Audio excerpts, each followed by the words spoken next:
Vocês viram sobre o conteúdo de compactação, né? Nós vamos dar continuidade ao conteúdo, e ele é bastante importante, esse conteúdo de compactação. Opa.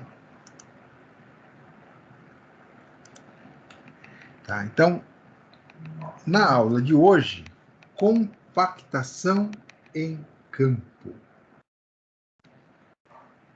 Então, nós vamos trabalhar a análise da compactação em campo. Então, o que a gente estudou até então? Nós vimos toda uma fundamentação sobre solos. Aula passada nós vimos sobre compactação, os princípios, as práticas. Hoje é uma aula que é muito mais focada na parte prática. Embora a aula passada eu tenha colocado para vocês várias questões sobre, colocado para vocês também essa questão da compactação, né? Então, hoje a gente aprofunda um pouco mais, falando da curva de compactação, sobre a energia de compactação e como determinar esse controle de compactação nas obras, tá? Então, essa tabela, a tabela 3.5, ela traz as energias de compactação para os ensaios Proctor. Então, nós vimos o ensaio Proctor, nós vamos ter na 3.3 uma aula sobre Proctor, desmiuçando e detalhando ele completamente, mas nós vimos que nós tínhamos lá o normal, o intermediário e o modificado. Qual que era a diferença entre esses ensaios? Era muito simples. A diferença consistia no cilindro e no soquete. Cilindro, quantidade de pompa e o aumento do cilindro, né? Exatamente. Você variava a massa que você usa para compactar, o volume do cilindro e a quantidade de golpes, tá? Então, o que vai acontecer? Se a gente for associar isto a uma energia de compactação, eu vou ter uma variação desta energia de compactação proporcional, não poderia ser diferente ao quê? Volume e massa. Né? Até porque vocês vão se lembrar lá da física, que eu sei que vocês adoravam e choram todo final de semestre, sentindo falta da física básica, onde vocês aprenderam a energia potencial. Né? Então, eu digo isso num tom de brincadeira, porque quando eu fiz a minha graduação, eu aprendi um monte de coisas de física e cálculo. E aí, professor de matemática, muito gente boa, para não falar outra coisa, ele falou a seguinte frase: vocês estão estudando cálculo para desenvolver o raciocínio. Olha só, veja se isso é coisa de se falar. Muito sacana ele. Na verdade, bem sacana mesmo. Por quê? Tudo que a gente usa lá no básico, a gente vai utilizar à frente? Não. Não, porque a gente acaba vendo muita coisa. Então não dá para...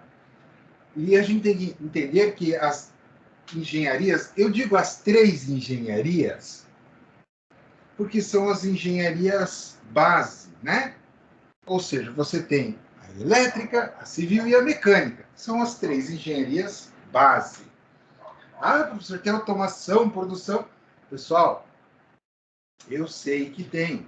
Não estou desmerecendo, mas eu estou só pontuando que essas 3 ramificam e as outras vão ter particularidades associadas a elas, tá? Então, o que acontece?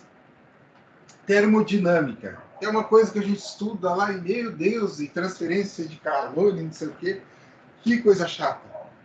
Para que serve isso aí? Na verdade, o povo da mecânica tem toda a base deles fundamentada nisso.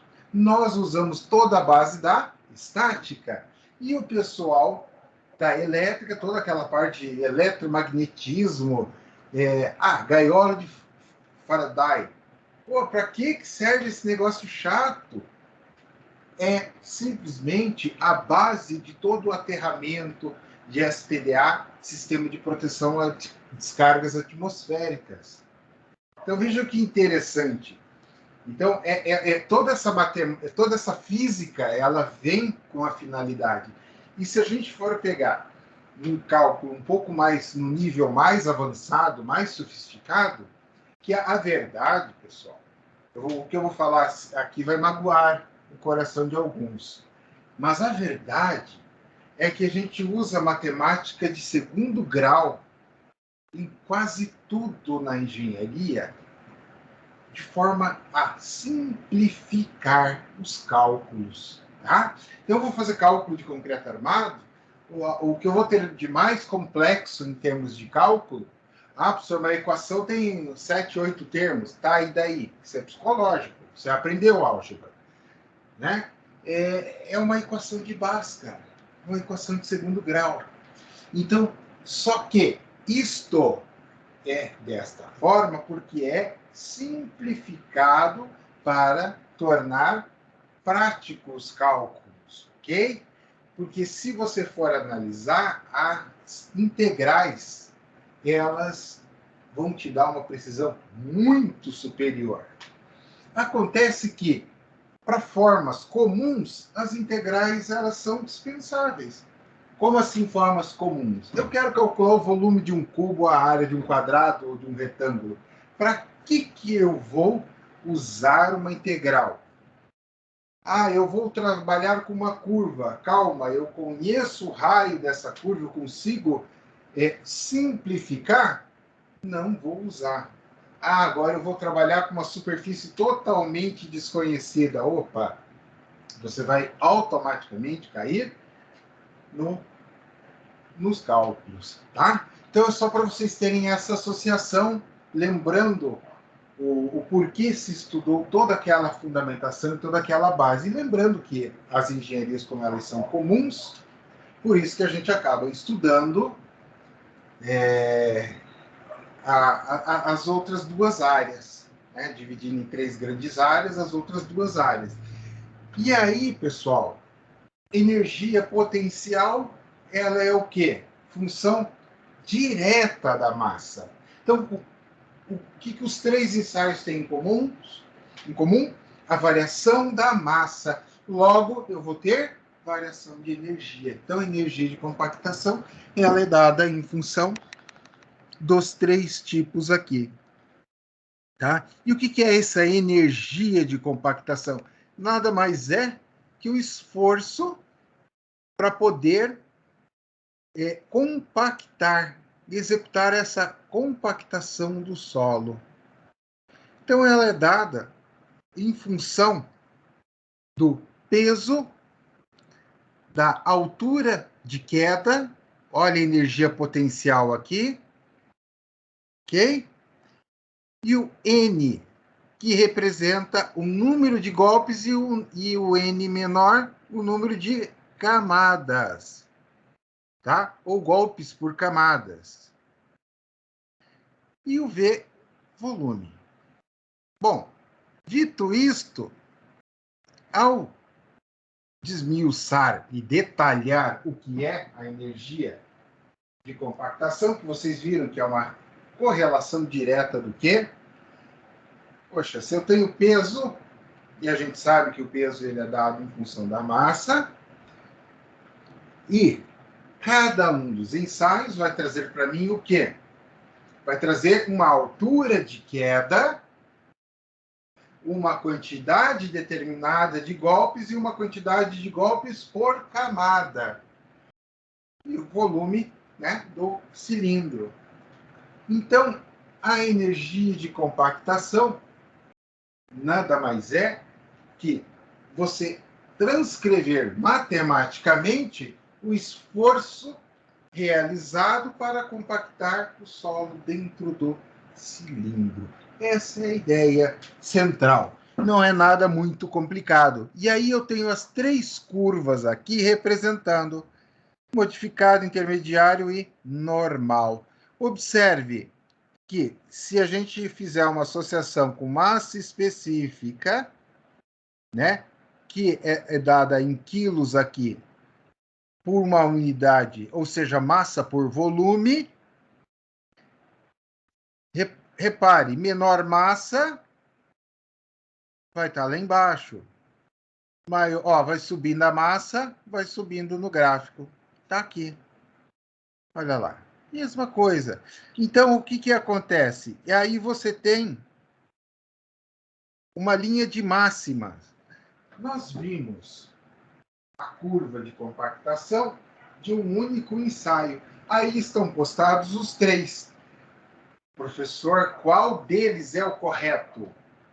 Então, aí depende do equipamento que você tem disponível, porque os 3 são corretos.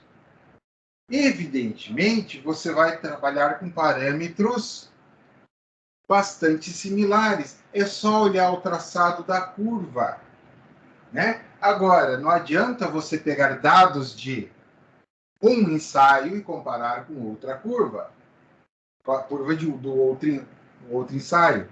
Você, aí, evidentemente, estará cometendo um equívoco, tá? E ali observem que a linha de máxima compactação, que seria basicamente a crista da onda, é onde você consegue, em função do teor de umidade, aquele ponto de máxima compactação. A partir dali, colocar mais água, você desanda a maionese, você vai perder o grau de compactação devido à quantidade elevada de umidade. Então, sabendo disso, vamos jogar isso aqui, vamos antecipar o futuro. Vamos pensar no futuro. Vamos chegar lá no campo. Então, eu sei que eu tenho uma correlação direta entre e umidade e o meu ensaio. Ah, legal. Então, eu fui lá, peguei o material no campo, já fiz o ensaio, já determinei a curva de compactação, eu sei o ponto da crista, ou seja, o seu teor exato de umidade. E aí, como é que eu faço para controlar isto? Em campo, né? Ah, colhe uma amostra e leva para o laboratório. Não, esquece. Isso não te pertence. Você está em campo. Então, o método mais comum utilizado em campo é o da frigideira, tá? É o da frigideira. Se o solo tiver uma tendência forte, mas muito forte a arenoso, aí você vai usar o speed test. Caso ele tenha uma tendência de neutra, neutro seria o solo metade argiloso, metade arenoso, disto para baixo, ou seja, tendendo a argiloso, você vai usar o da frigideira. E aí você tem como determinar a umidade naquele exato momento. É um teste prático, simples, rápido. Opa! Ah, então faz de conta que na nossa análise, o meu grau de umidade, que eu chego ao ponto ideal, é 18% de umidade para aquele determinado solo, ok? Isso é um detalhe muito importante. Não é uma curva genérica. Não é, usa essa curva para todo mundo. Não. O gráfico vai ser igual para todas? Sim. Vou usar o mesmo valor para todas? É claro que não. Dependendo do teu solo, você pode ter um solo mais arenoso, mais argiloso. Os percentuais vão fazer com que esse valor de ideal de umidade desloque, considerando 18 ou menos ou mais. Vai depender do solo, ok? E digamos que o teu solo, do nosso exemplo, deu 18, e você vai lá, teste de umidade, frigideira, opa, cheguei em 16. Opa, como é que está o tempo? Seco, solão rachando.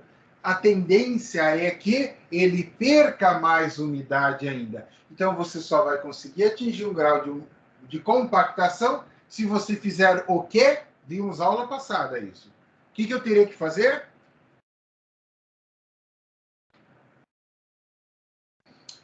Umedecer o solo, usar um irrigador, tá? Umedecer esse solo para trazer de 16 para 18. Agora, eu estou com 20 e eu preciso de 18. E eu olho, o tempo está meio fechado, meio nublado, eu vejo que o sol não vai me ajudar. Não adianta eu esperar uma hora e meia para iniciar a compactação, porque o sol não vai ajudar, não vai colaborar. Você pode aí utilizar um disco de arado para fazer uma aeração no solo, fazendo com que você espalhe a umidade, deixando ela mais superficial, evaporando, e assim você chega no valor ideal para realizar a compactação. Então é para isto que serve o próprio, não interessa qual deles, se é normal, se é intermediário, se é modificado, não me interessa como foi feito, como será feito e etc. O que interessa é exatamente como eu vou usar esta informação. É como eu vou trabalhar em campo. Ok? Dúvidas, pessoal, até aqui? Tranquilo?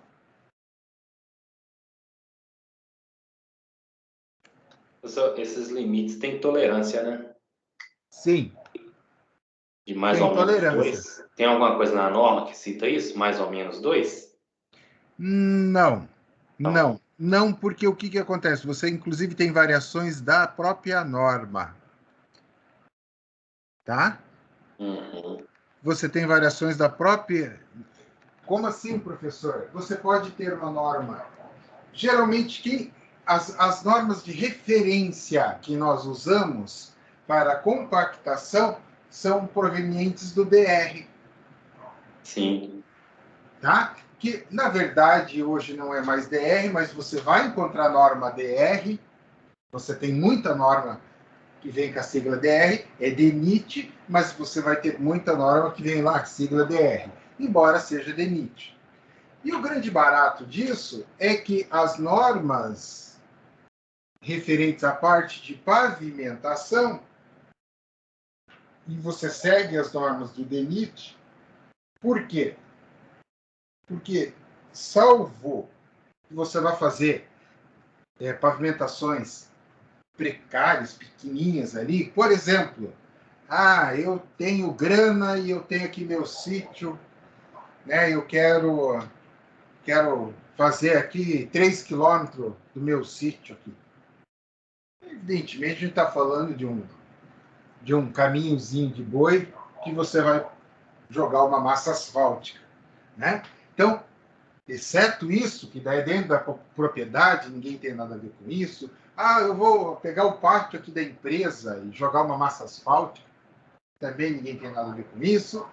Tirando estas situações que a gente está vendo que é uma particularidade bem grande, todas as demais são fiscalizadas pelo poder público. Né? Não te pertence a ideia de fazer uma rodovia. Você não pode. Você só pode se você tiver a bênção e a concessão do poder público para poder fazer. E para que você obtenha esta bênção, você precisa seguir as normas do DENIT. Então, basicamente, o que existe até de normas ABNT são parametrizadas nessas normas do DENIT. Tá? São todas elas referenciadas no próprio DENIT. Então, pessoal, dá para a gente começar a ter uma visão do cenário como ele é. Entendi. Ali em cima, no início da aula, naquela tabela de energia lá, do normal, intermediário e qual que é o outro? Normal, intermediário e modificado. Modificado. Elas variam lá, tem variação da energia, né? Para ser aceito, como que a gente chega naquele cálculo lá? Como você chega naquele cálculo? O cálculo ele é diretamente relacionado ao quê? A massa. Cada um dos três ele faz uma variação da massa, como a gente viu na aula passada. Ok? Então, quando eu tenho a variação da massa, eu vou ter a variação dos ensaios. Entendi. Da energia, né? Da energia. Exatamente. E aqui, pessoal, observem as curvas de compactação para solos diferentes. Então, eu tenho um comportamento, como eu falei, eu expliquei. Olhando esse gráfico, evidentemente, não é um gráfico que dá para levar a sério, a rigor, ao pé da letra, os valores, eu posso adotar isso com alta precisão? Não, não é um gráfico de alta precisão. É um gráfico mais ilustrativo. Mas eu vou pegar, por exemplo, o E, silt pouco argiloso, e vou traçar uma linha aqui, ó. Ele daria no 20, né? Ó, no 20. Professor, dá para discutir no 21, 20, 21? Dá para discutir. Em compensação, eu vou pegar o B, que é um solo arenoso. Olha só. Eu posso dizer que o 10 não dá, que seria uma forçação de amizade, mas um 8 ou um 9 passa, não passa? Viram a diferença de 8 a 9 para 20? Ou seja, viram que conforme o tipo de solo, eu preciso de mais ou menos umidade. Então, eu só vou saber isto fazendo o quê? O ensaio, traçando a curva para poder determinar o comportamento. Então, isso é feito aonde? No laboratório, faz todo o ensaio e aí acabou. Mas, professor, mas e se no dia mudar o clima? Como a gente viu o ensaio Proctor na aula passada, nós vimos que ele independe deste tipo de informação. Eu posso ter o meu ensaio sendo realizado sem problema nenhum para determinação, que é uma coisa. Agora, em campo para execução, aí sim que eu vou ter que coletar dados de forma imediata. Alguma dúvida, pessoal?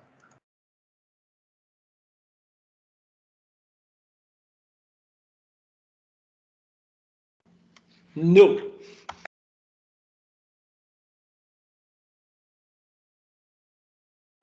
Então, vamos prosseguir. Tá? Então, alguns valores típicos de umidade ótima e a densidade máxima para alguns solos são apresentados aqui.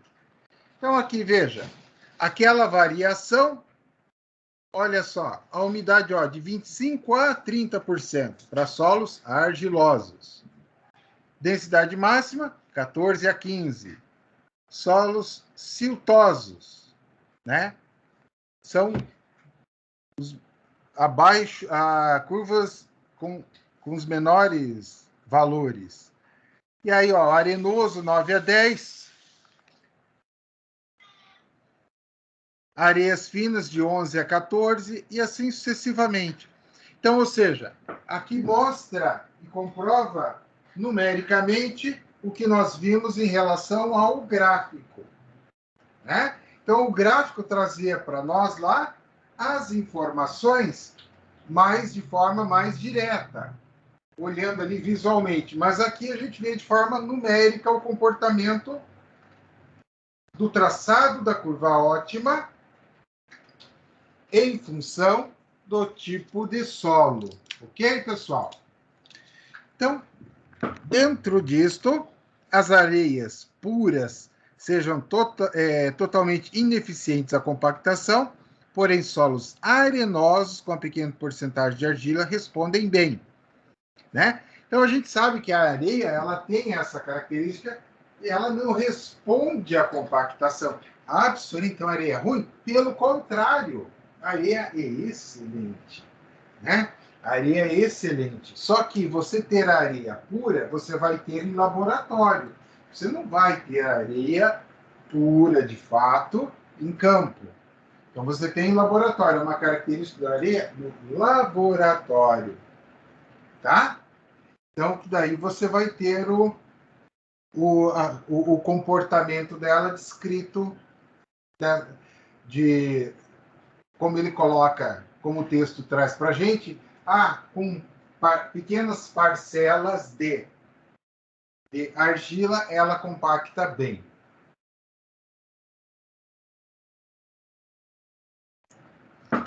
Então, a presença de matéria orgânica, o que aconteceria se eu tivesse frações de matéria orgânica? A matéria orgânica, pessoal, ela é, em qualquer circunstância, prejudicial. Tá? Então, como é que eu posso ter matéria orgânica? Professor, morreu um bicho e tem ali matéria orgânica. Não. Matéria orgânica, nós temos muita matéria orgânica proveniente de solos com presença de turfa, que, na verdade, são um estágio de decomposição de folhas.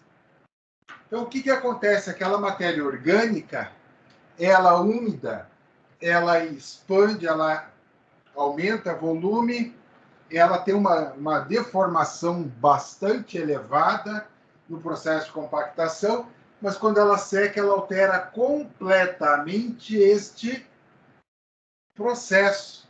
Ou seja, a matéria orgânica ela é extremamente prejudicial. E aí vocês vale um spoiler de fundações. Pensando em fundações também, você vai ter um comportamento em fundações muito similar. Ou seja, o solo arenoso é o meu sonho de consumo. Por quê? Porque eu posso fazer sapata, eu posso fazer um tubulão, que são as fundações diretas, e mais baratas. Né? Um tubulão profundo, aí depende a profundidade do tubulão. Vocês vão aprender lá em fundações que existem regras para esta consideração. Mas vocês, de forma unânime, vão entender que a argila ela é danosa. Por quê? Porque a argila ela gera aqueles vazios dentro do processo de compactação. Mas vão aprender ainda que pior que a argila é a matéria orgânica, para você conseguir estabilizar o solo. Dependendo da situação, vale a pena você retirar o material. Ele é tão ruim de trabalhar, porque não adianta, eu não consigo fazer uma correção. Então, dependendo do volume e do material em si, você retira ele, que é mais vantajoso economicamente do que você tentar mantê-lo. Então, alguns equipamentos assim a gente pode utilizar no ensaio de campo. Nós vimos esses equipamentos na aula passada, mas vamos voltar a falar deles, que são os soquetes mecânicos, rolos estáticos e rolos vibratórios. Aqui a gente tem digamos assim, uma imagenzinha tosca, né? Mas é, na verdade, o rolo de chapa lisa e o rolo pé de carneiro que ele está trazendo aqui. Então, dentro desses equipamentos que ele traz, pessoal, agora nós já vimos na aula passada o pé de carneiro e o chapa lisa, certo?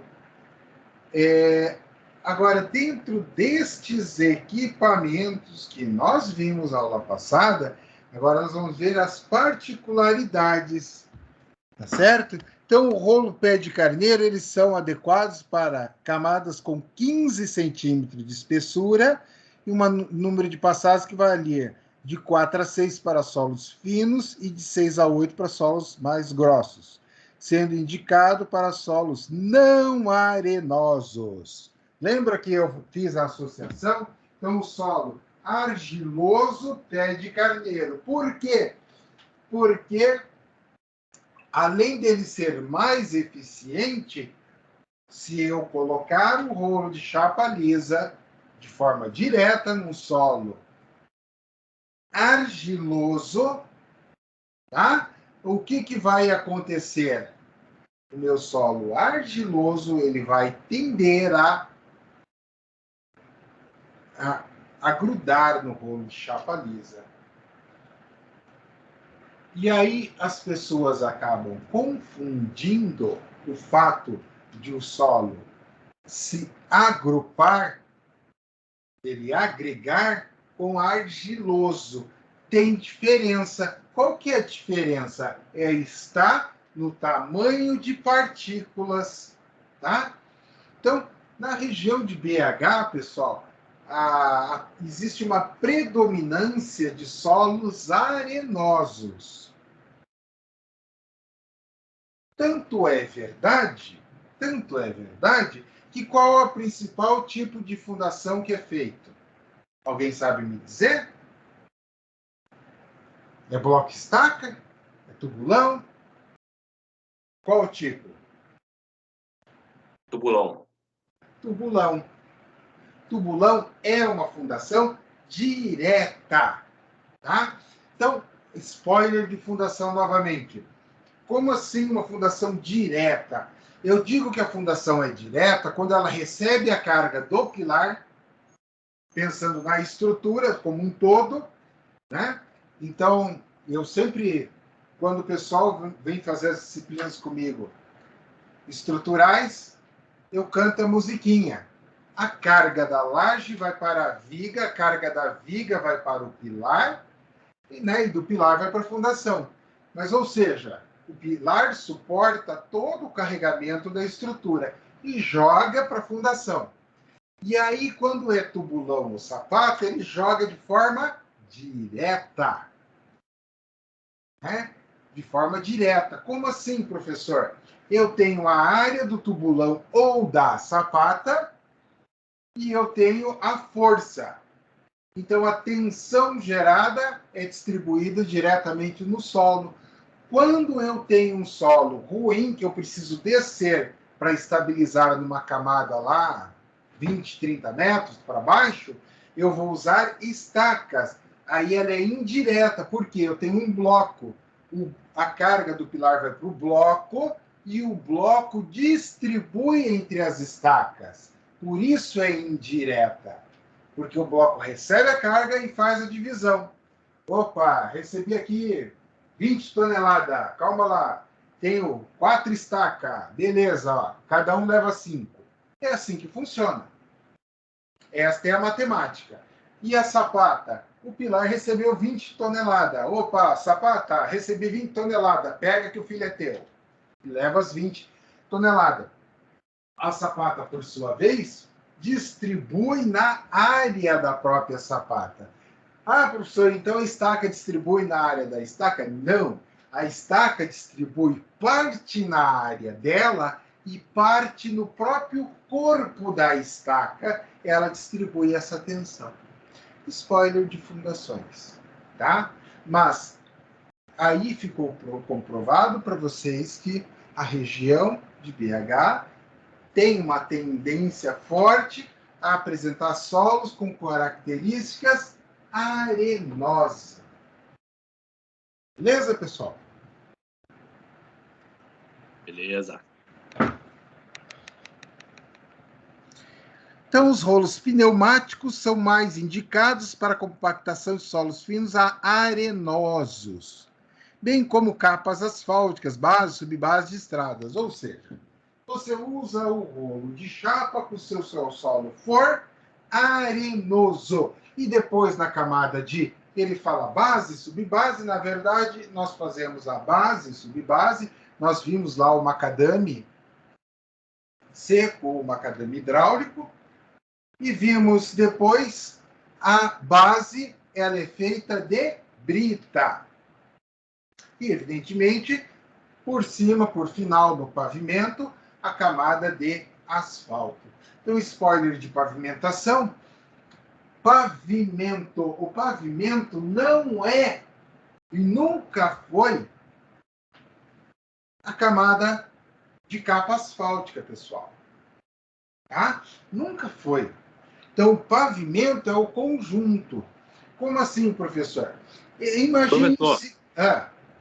Vou fazer uma pergunta meia leiga aqui para você, mas só para esclarecimento mesmo. Sem problema. A umidade, ela é só para atingir o grau de compactação. Depois da minha compactação feita, que eu cheguei no grau, com o tempo, aquela umidade ela vai ser perdida mesmo, né? Ah, sim, ela vai se alterar. Não vamos falar que ela vai ser perdida, ela vai se alterar. Mas daí já não tem mais problema nenhum. Como assim se alterar? Digamos que você tenha 3, 4 semanas de sol, sem uma gota d'água. Tenho 3, 4 semanas de chuva. Mas aí você já atingiu o ponto de compactação, já colocou todo o restante do material, ou seja, você não tem nenhum problema em relação a isso. Tá? Voltando, pessoal, sobre o pavimento, um exemplo bastante claro, que fica bem legal, é o seguinte. Pensem, o senhor vai dar fome no exemplo. Pense num bolo de aniversário. Aquele bolo que tem 2, 3 camadas, tem lá recheio no meio e lá em cima tem a cobertura. Pergunto para vocês, o bolo é só cobertura?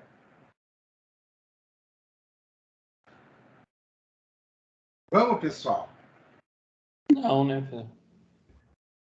O bolo é o bolo inteiro, certo?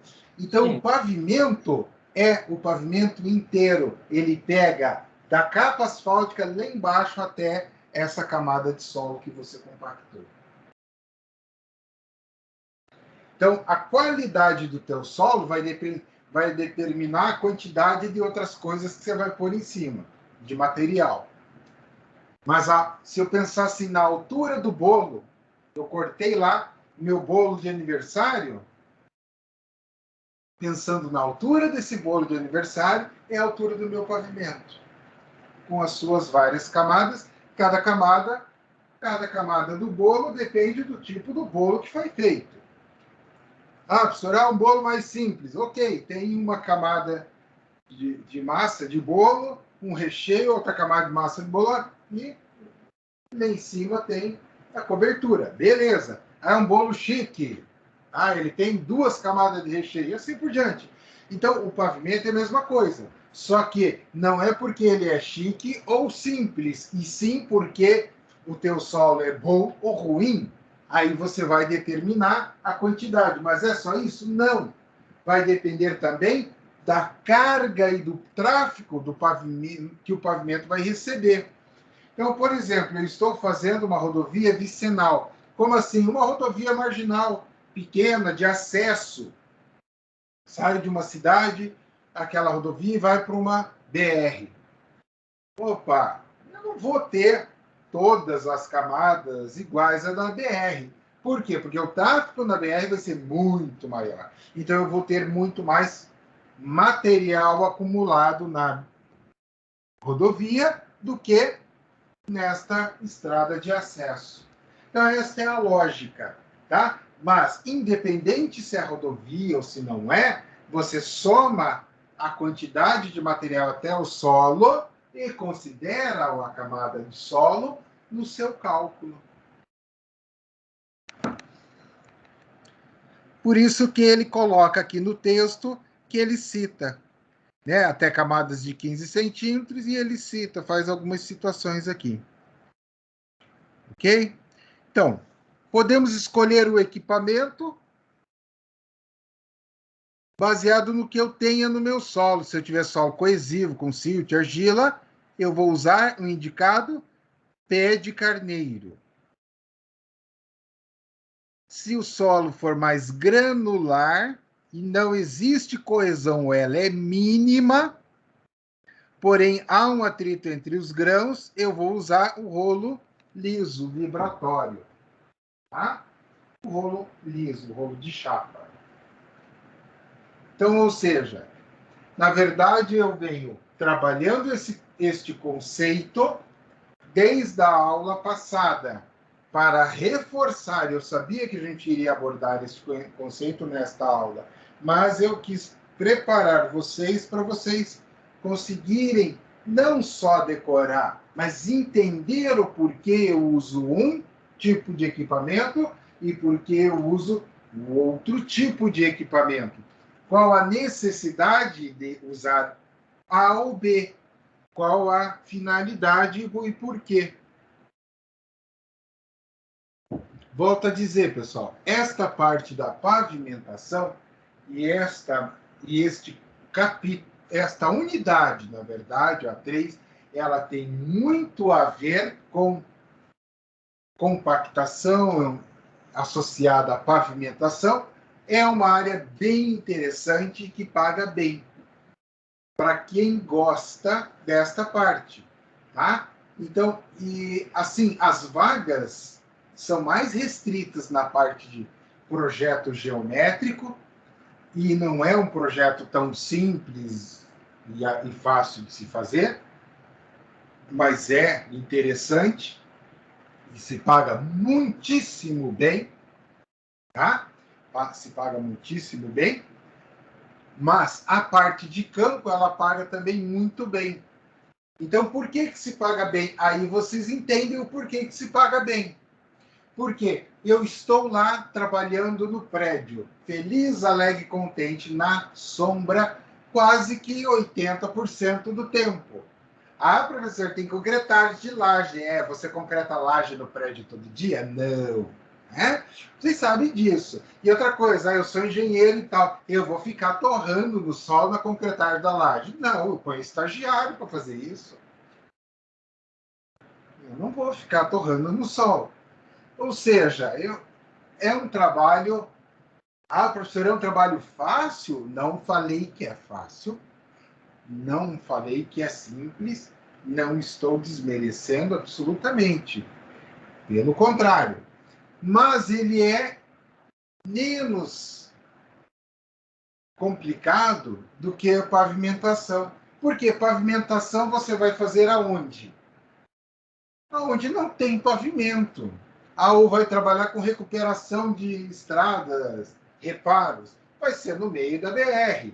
Então, moral da história, você pode fatalmente cair na pavimentação em situações comuns das quais você vai ficar longe de casa. Você vai acabar tendo que passar dias fora de casa.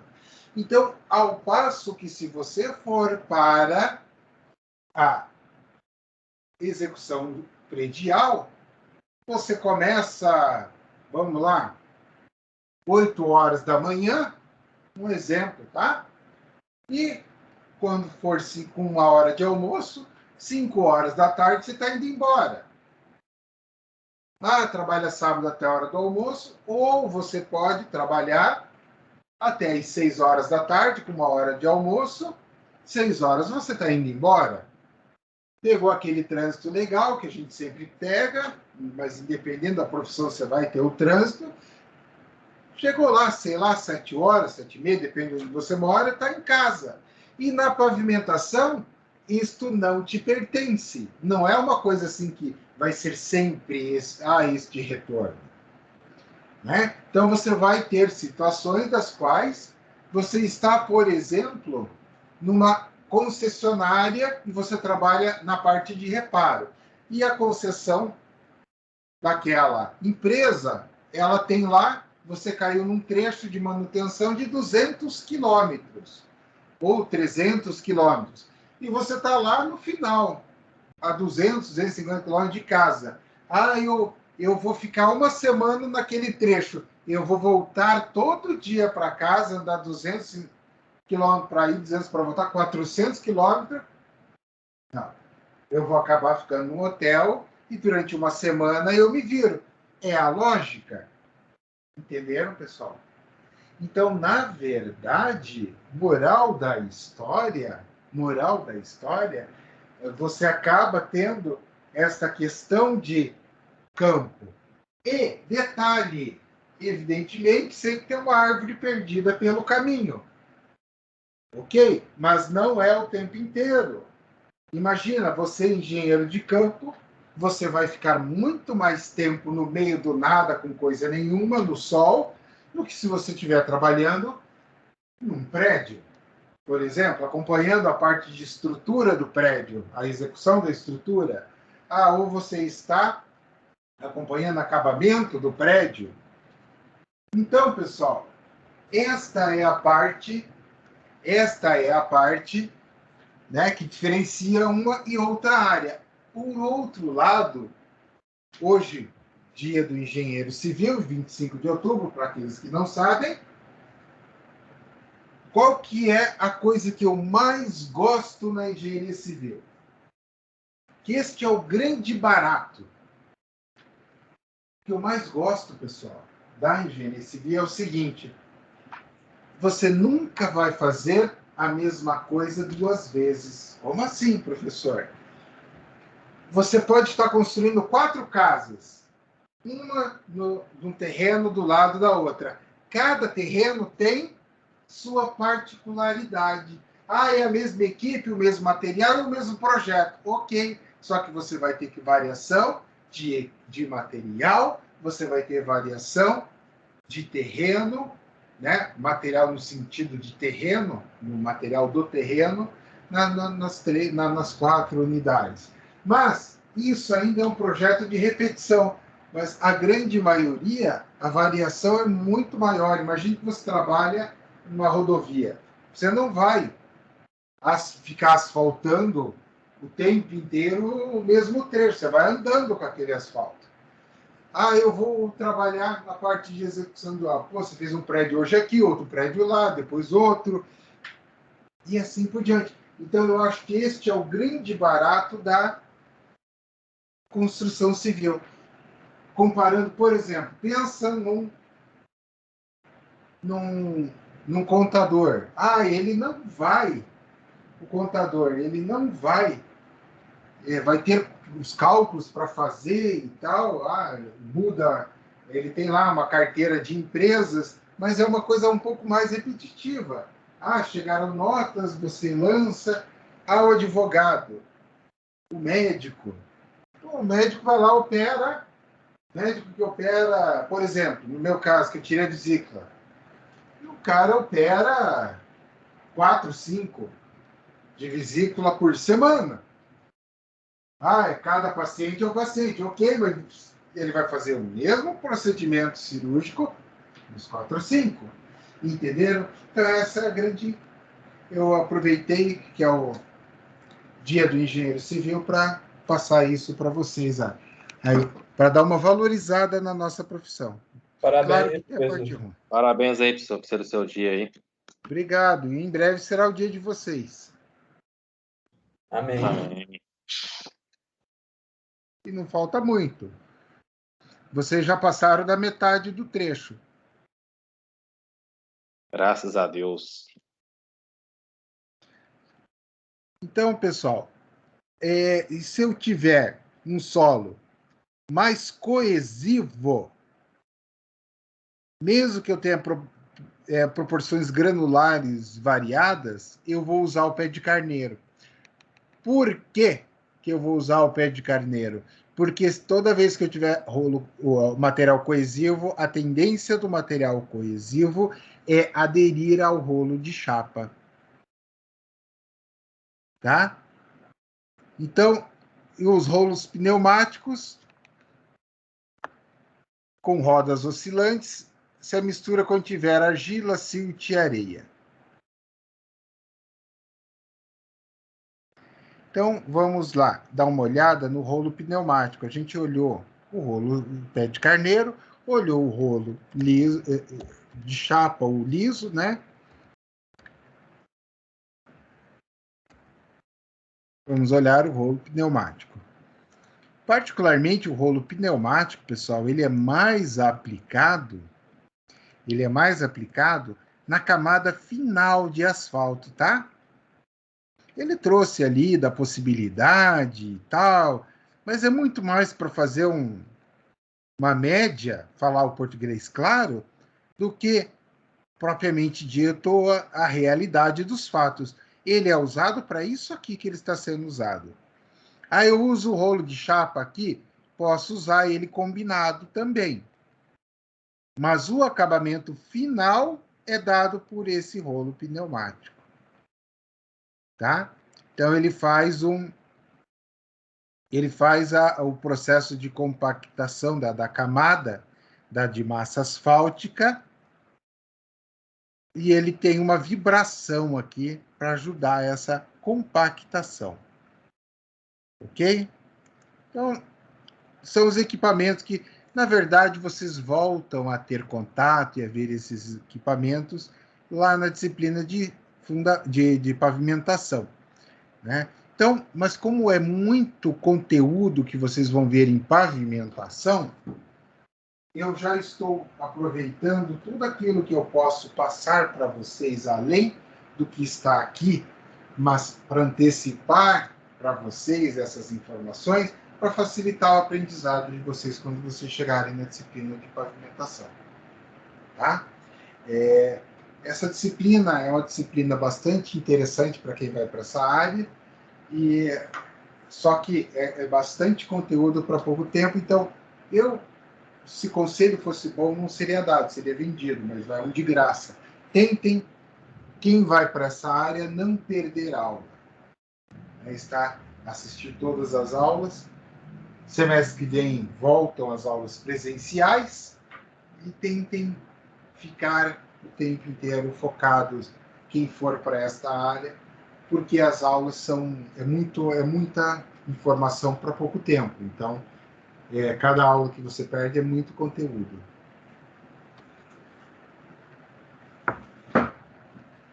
Bom,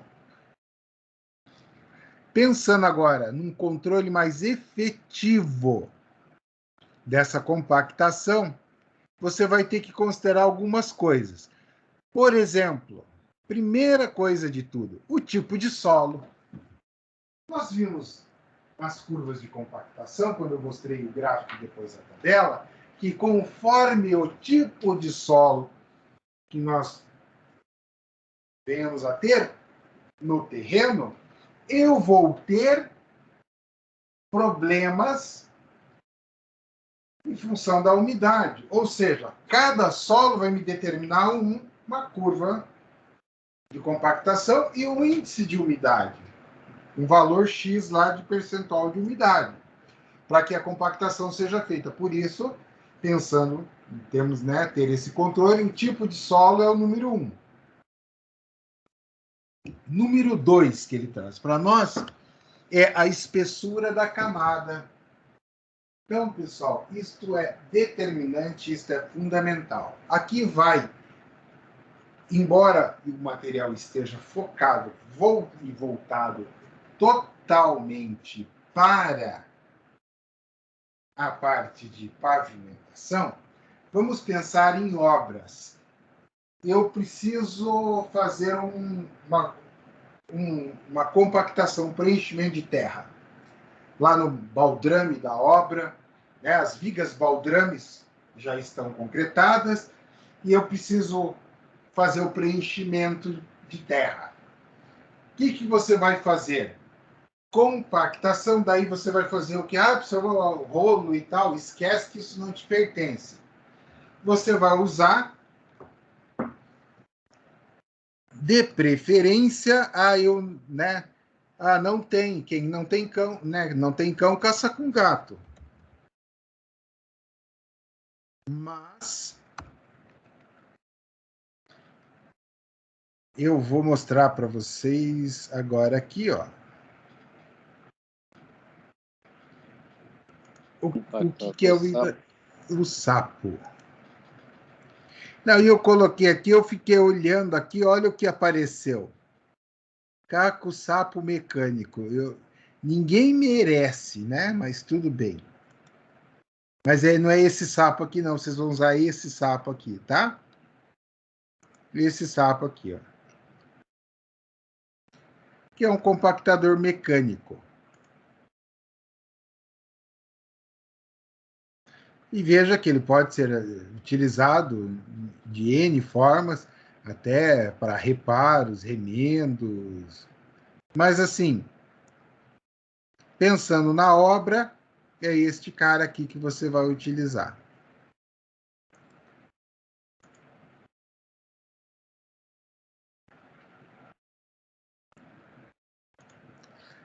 Essa cena aqui me lembrou de uma história que não é piada, mas é uma história de fato.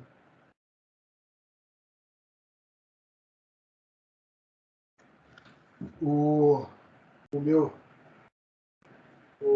primo, ele estava viajando, andando de ônibus, era ônibus de turismo, né, de excursão, e aí, calor, janela aberta do ônibus, então já faz algum tempo. Hoje em dia os ônibus, a janela é blindada, né?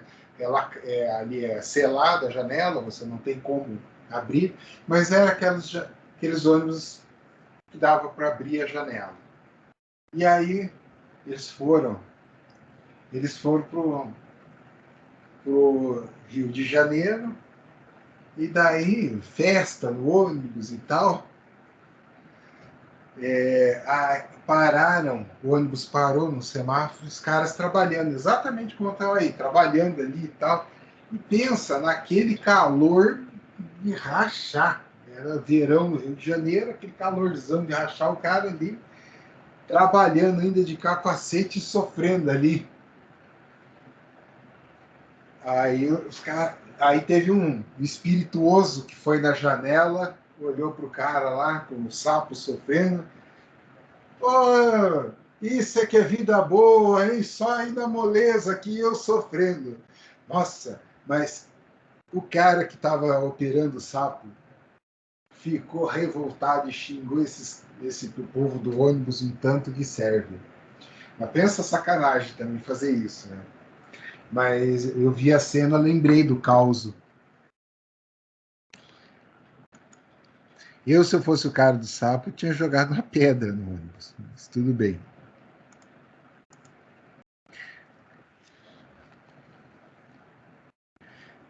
Então, a espessura de camada, 30 centímetros, se a gente for usar o sapo em obra. Só eu não tenho o sapo, quem não tem cão caça com gato. Você vai usar aquele soquete que o pessoal faz em obra. Como é que eles fazem o soquete em obra? Pega a lata de tinta, aquela lata 3600 padrão, né? Pega uma barra um cano de ferro, concreta, deixa secar, pronto, você tem um compactador manual para ser utilizado. Funciona. Olha, se for utilizado realmente com boa vontade e cuidado, funciona igual o sapo. Mas evidentemente que o cara sofre muito mais, né? Só que camadas de 30 centímetros. Não adianta jogar 1 metro lá de camada e para compactar não vai funcionar, vai ficar um serviço muito mal feito, pessoal. Tá? Não é uma coisa legal. Então, em obra, 30 centímetros a camada para vocês fazerem essa compactação. Ah, professor, mas eu vou ter que compactar 1,5 metro. Azar o seu. Você vai fazer 1,5 metro dividido em 30 centímetros, vai dar 5 camadas. Ok? Ah, eu tenho menos de 30 centímetros. Evidentemente, uma camada só vai resolver o teu problema. Não faça com mais, tá? E outra coisa, você quer fazer bem feito, você não quer fazer besteira. Você compacta e não execute o contrapiso na sequência. Não executa o contrapiso na sequência. Você compacta e deixa. Por exemplo, você pode compactar e fazer o tijolamento. Se o material for bom, o que é um material bom? Você não tem uma turfa, você não tem um material ruim, né? Com matéria orgânica, vocês já sabem que isso não é o material ideal para fazer esse tipo de serviço. Pensando que vocês têm um material bom para compactar, compacta e vai para o tijolamento. O que vai acontecer? Observem e façam o teste em obra. Com 2 semanas, 3 semanas, aquele material naturalmente, após o pessoal trabalhando sobre, colocando peso, carrinho com massa, caixa de massa, ele vai ceder. Ele vai baixar pelo menos uns 15 a 20 centímetros. Aí sim você pode colocar essa camada final, porque as demais camadas vão estar muito bem compactadas. Você vai poder colocar a camada final e executar o contrapeso. Se você fizer a compactação com mais de 1 metro de altura e executar o contrapiso, a probabilidade de você ter buracos no contrapiso com o tempo e ele ceder é bastante grande. Então, aí, por isto que eu sempre recomendo o uso do quê? O uso de malha de aço no contrapiso, tá? Porque a malha de aço ela vai ajudar a evitar que o contrapiso seja danificado com o tempo. Então, coloquei só a camada de concreto. Boa sorte. Fique esperando para ver o que você fez. Com o tempo, vai ceder. Então, coloca a malha de aço. E siga isso que eu acabei de explicar para vocês. Não está na apostila, mas é uma experiência de mais de 20 anos atuando em obras, pessoal, que eu estou passando para vocês, ok? Cuidados com a compactação. Então, a espessura não deve ser superior a 30 centímetros e sendo que a espessura da camada compacta deve ser menor a 20 centímetros. Este número mágico de 30 centímetros também serve para pavimentação, tá? Deve-se realizar a manutenção da umidade do solo, o mais próximo possível da umidade ótima. Este caso se aplica na situação de compactação de pavimento, tá? Em obra, pessoal, não é algo que vai fazer tanta diferença. Ah, professor, eu estou fazendo um aterro na obra. Estou falando preenchimento de baldrame, obra civil, pensando em construção predial ou residencial, ok? Vou fazer um aterro, você segue as normas aplicadas e as regras da pavimentação, tá? E aí sim você vai fazer controle de umidade. No caso da compactação, como a gente citou antes, de baldrame, não há necessidade de controle de umidade. Deve-se garantir a homogeneização do solo a ser lançado. Sim, isso é indiscutível. Por quê? Porque daí vocês vão se recordar de outro conceito que vocês aprenderam ao longo do primeiro bimestre, né? Do primeiro, na verdade, trimestre, né? O semestre dividido em 2 partes, ou seja, na unidade 1 e 2, que nós aprendemos granulometria, curva de granulometria e a distribuição ótima da curva, do qual eu tenho a possibilidade, quando o meu solo não ajuda, de fazer a correção. Então, eu posso fazer a correção da minha curva granulométrica para que eu possa ter um resultado ideal. Ok? Então, pessoal, dentro dessa lógica, homogeneizar o solo não significa desrespeitar a curva granulométrica, e sim ter o solo livre de torrões. Falando no português claro, né? Blocos aglomerados de solo, porque vai prejudicar o trabalho de vocês. Deve ser feita a passagem do compressor sobre a camada até que não consiga imprimir marcas no solo. Pessoal, isso aqui é muito relativo. Vocês viram que ele traz no texto anteriormente. Primeiro camadas para solo arenoso até 15. Olha só. E esse trecho aqui, ó, ele está trazendo camadas de até 15 centímetros, certo? E ele traz aqui, ó, camadas de 15 centímetros, de 4 a 6 passadas e de 6 a 8 para solos com granulometria mais grossa. Tá? Então, não é bem assim, você vai passando até que não consiga imprimir. Está correto? Não está errado. Mas lembre-se que você vai ter que ter mais ou menos uma análise de bom senso. Por quê? Vamos dar uma olhada na brincadeira, só para vocês verem quanto custa. Se você der passadas a mais também, você vai estourar a camada, né, professor? Não estourar a camada, mas você vai acabar gerando deformações. Impacta demais.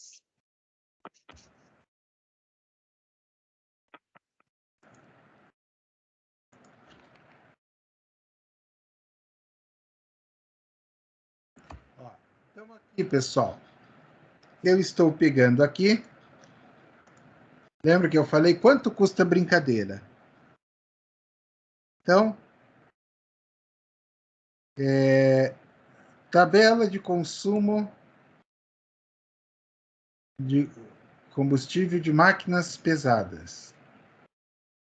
Opa, achei que eu ia conseguir baixar.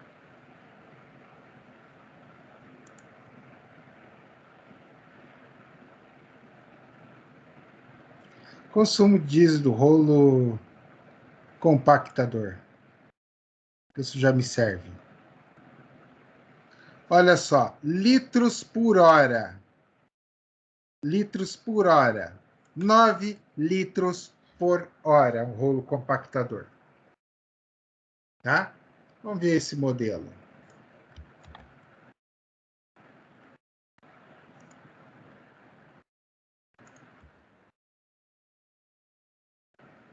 Olha só o cara.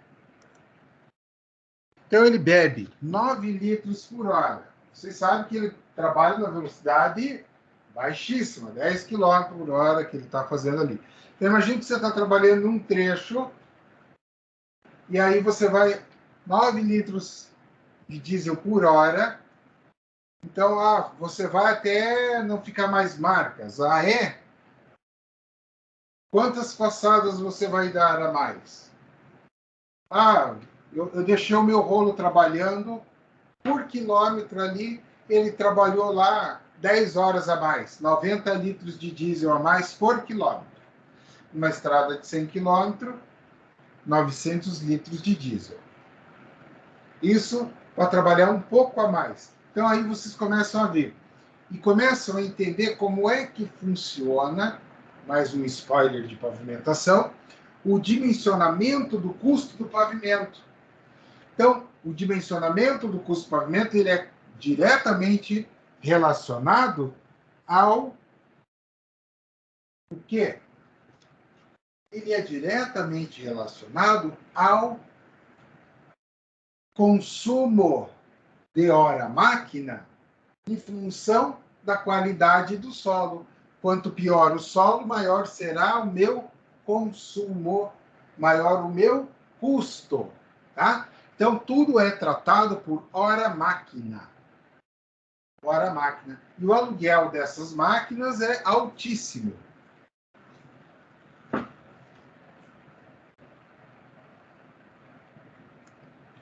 Olha só. Aluguel do rolo.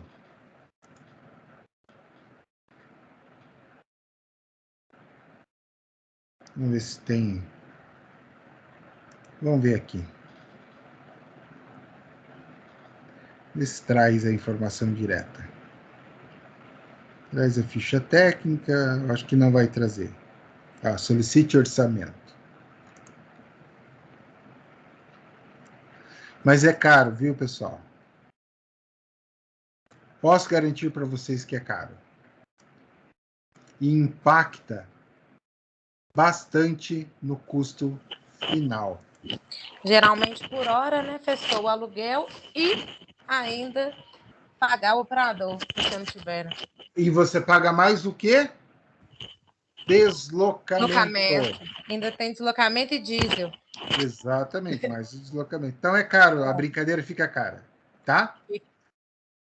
Então, pessoal,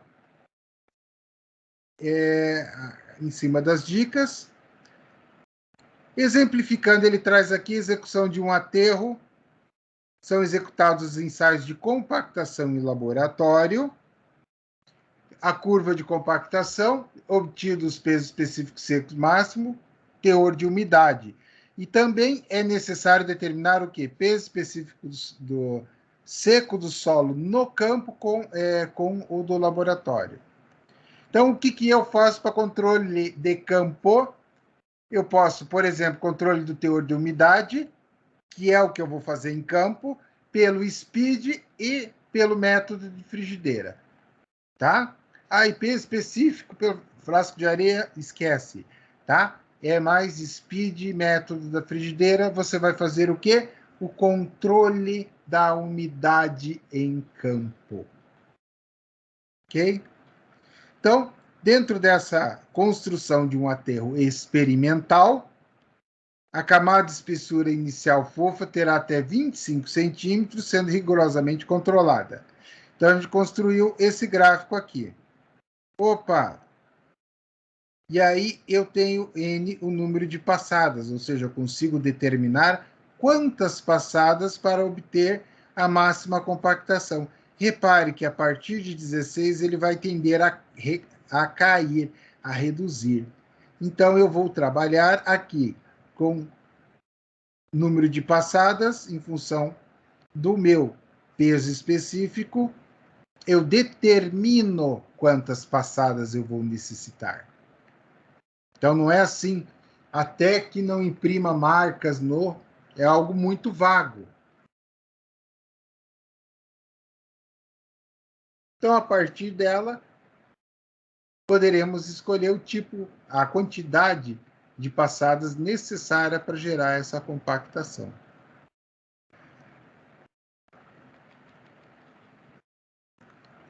Então, a escolha do equipamento a ser utilizado em aterros experimentais é baseada em resultados e ensaios. Sim. Então, a compactação aplicada em pavimentos flexíveis à base de pavimentos, você vai utilizar o CBR, ou o Índice de Suporte Califórnia. Então, uma das características desse ensaio é dividi-lo em etapas, conforme a gente viu o vídeo, que foi muito mais explicativo do que isso aqui, onde você faz a determinação da umidade ótima, peso específico, determinação das propriedades expansivas e do índice CBR, que você vai atribuir. Opa, eu tenho este índice de compactação. Mas a gente já sabe, a gente já viu pelo ensaio Proctor que ele vai depender da umidade para ter a minha compactação. E aí você vai fazer o ensaio com 5 camadas com o Proctor modificado. E daí você vai fazer a determinação do CBR pela diferença entre a pressão calculada e a pressão padrão. Cálculo do CBR. O CBR é ensaio que vocês veem em pavimentação, todo o detalhe de como calcular e como traçar a curva, tá? Então, aqui o índice de suporte Califórnia, o CBR, eu obtenho ele aqui, em função da quantidade, e eu vou trabalhar com um valor de 95%.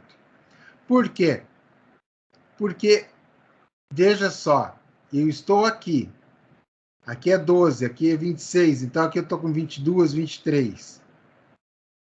Aí eu quero a umidade ótima, eu vou ter que ir a 55, eu vou ter que dobrar o esforço, o uso de equipamento, para que eu consiga chegar lá. E aquilo que eu falei de DNR, olha só, DNR. Está aqui. Que, na verdade, hoje é DENIT, mas ainda vem como DNR. Tá? Ainda está como DNR. A norma é de 94, ela é anterior ao DENIT. Hoje já o órgão não existe mais, aqui foi substituído pelo DENIT, mas ainda permanecem as normas. E a gente tem ainda, evidentemente, que é muito mais complexo o processo, que é a compactação de barragens de terra.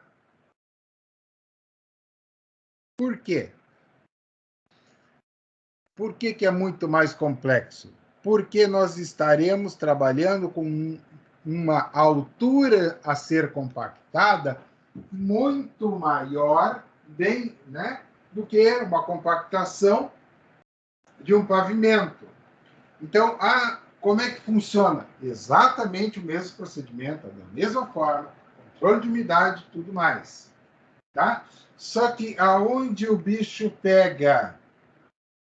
Aonde o bicho pega? É em função do teor de materiais finos, argilosos, que você pode ter o processo de liquefação, ou poro-pressão, mas é mais conhecido como liquefação. A barragem de Brumadinho, ela sofreu esse processo de liquefação. Tá? Então, aí ela veio a ruptura. Então, é muito mais complexo em função disso. Você tem que cuidar para que não ocorra esse processo de liquefação. Então, se a gente pensar para solos muito finos e impermeáveis, a altura da barragem, você vai fazer o quê? Você vai reduzir a umidade ótima. Quanto maior a tua barragem, é só observar aqui, né? Então, essa poropressão que leva à liquefação, é essa pressão da formação ou pressão dos poros. É a pressão que o fluido exerce no interior dos poros, dos elementos porosos, como os solos. Uma definição mais clássica.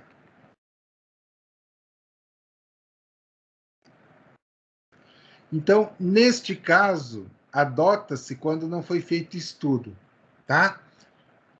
Na teoria, na prática, esquece que eles vão executar uma barragem sem fazer estudo, pessoal. O risco de ruptura é muito grande. Então, toda barragem será sempre feita este estudo, esta análise. Ok? Dúvidas, pessoal?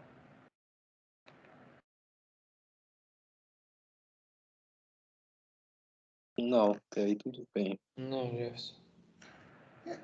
É mais teórica, né? Eu tento dar uma dinamizada na disciplina, pessoal, o máximo que eu posso, trazendo exemplos práticos, associando a outros casos, outras aplicações, mas ela é teórica, não adianta eu falar para vocês que não, porque é teórica. Então eu tento trazer essa teoria da melhor forma possível. Tranquilo.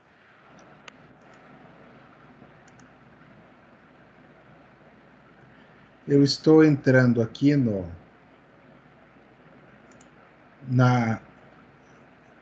portal e vou liberar para vocês a prova. Ela já está postada, eu só não deixei ela visível. Agora ela está visível para vocês. Mas eu vou mostrar ela aqui também. E vocês vão gostar. Professor, na prática, é normal dar borrachudo no aterro? Ou Não. isso mostra que o teor de umidade não está sendo, o ensaio de teor de umidade não está sendo feito corretamente? Exatamente. Ocorreu erro. Então não pode ter borrachudo, né? Não pode. mesmo que você trata, mas não é aceitável. Não. Não, porque o borrachudo vai detonar com o teu pavimento, com a tua estrutura. Então, eu sei, mas a partir do momento que você identificou, você tem que tratar ele, certo? Certo? Então, mas é inaceitável isso, no caso. Mostra que o teor de umidade não está sendo feito correto. Tá havendo falha, né? Exatamente. Pessoal, eu vou tirar aqui. Tinha uma redundância. Só tirei aqui. Eu programei o formulário para dar retorno para vocês. Ó, vou mostrar o formulário agora. Tá em qual unidade, Jefferson? Está na unidade 1. Tá? Mas eu já vou enviar para vocês aqui por aqui também. Mas está na unidade 1. Tá bom. Se você Tá. conseguir tirar algumas obrigatoriedades que existem nesse formulário, professor, que às vezes a gente vai Já colocar tirei. um anexo, Já tirei. ou fazer qualquer coisa, ele não aceita. Pelo Não, menos eu já estou tirei. tendo. Né? Já tirei totalmente a obrigatoriedade. Tá Tá? bom. Então é nome é obrigatório e nome Sim. e e-mail. Aí não tem como fugir. Quais Então, os beleza. cuidados em uma compactação? E cite e descreva. Deixa eu consertar aqui. Descreva. Mudando aqui, ó, atualizando. Um ensaio para controle em campo. Ou seja, quais os cuidados que eu tenho que ter para ter uma boa compactação? E descreva um ensaio de controle em campo. Eu falei descreva, eu não falei fale o nome. Né? Então, quando eu peço para descrever, é para descrever de fato. Eu vou fazer o seguinte: vou pegar o link, copiar, vou vir aqui, mensagem, colar. Olha só que legal, vocês têm o link no chat da disciplina. Ô, professor, manda no grupo do WhatsApp. Deixa que eu mando aqui. Vocês mandam aí? Pode deixar que eu mando. Eu vou copiar aqui e já mando. Maravilha. Então, pessoal, está aí a parcial. Eu dimensionei ela para que vocês conseguissem fazer no restante do horário da aula, para ninguém ficar, pô, segunda-feira, sacanagem, ficar até mais tarde e tal, quebrando a cabeça. Eu recomendo fortemente que vocês façam o quê? Dá para dar uns 15 minutos de intervalo, sem problema nenhum. Volta, senta aí, mata. Faz. Ou faz e depois já fica livre também. Tá? É uma atividade de meia hora, 40 minutos para vocês. No máximo. Dúvidas, pessoal? Não. Bom, Não, Gerson, beleza. então se ninguém tem mais nenhuma dúvida nem nada, nós fechamos a aula de hoje. Eu falei que seria fácil. É bem fácil, né? Essa avaliação parcial. Parar a gravação aqui. Bem fácil essa